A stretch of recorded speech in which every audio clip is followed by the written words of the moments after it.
Eksena ng mga tropa pag meron kang pera, number 1. Pingi ako pera. Daya mo naman, ikaw lang may pera. Ay mo ako bigyan. Libre mo na lang ako sa kantin. Dami ka naman pera eh. Sige na, libre mo na ako. Wala pa naman kasi akong kain. Eksena naman ng mga tropa pag meron kang pagkain, number 2. Uy, dami mong pagkain ah. Pahingi naman. Pag di ka namin kayo, aabangan ka namin mamaya sa labas. Pahingi ako. Pag di ka namin kayo, tatawagin ko mga katropa ko, papabugbog kita ron. Pahingi nga. Eksena naman kay nanay pag pinapatulog tuwing tanghali pag tumatakas. Kasi nanay, tulog na. Akala mo, tulog na ako. Paano kaya ako tatakas? Tahimik. Uy! Bayan na pati pa kasi ako visit kasi naunan to eh. Uy, Nay! Hindi po matulog na po.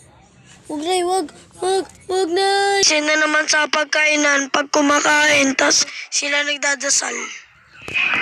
Uy, sasal pa sila. Kain nga muna.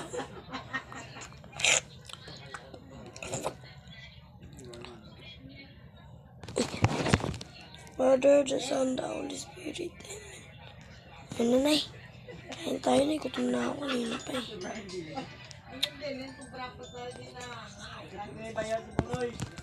Sarap.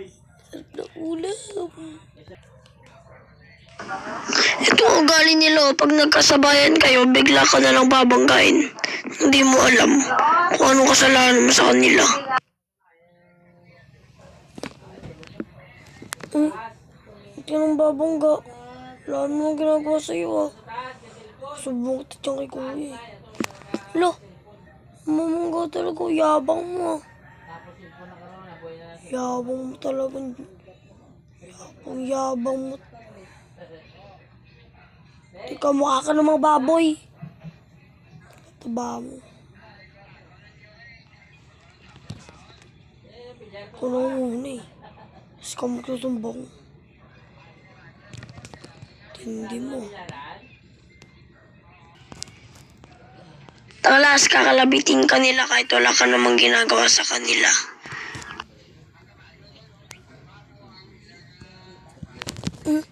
Hindi na ang labit. Ang ginagawa sa inyo ah. Lalakas ng tama niya. Sumbong ko kayo kay mamaya. Hindi pa nga labit. Uy! Talaga oh. Talaga si Jade oh. Kalabit ka ng kalabit ah. Susumbong kita kay mamaya pagbalik niya rito sa room.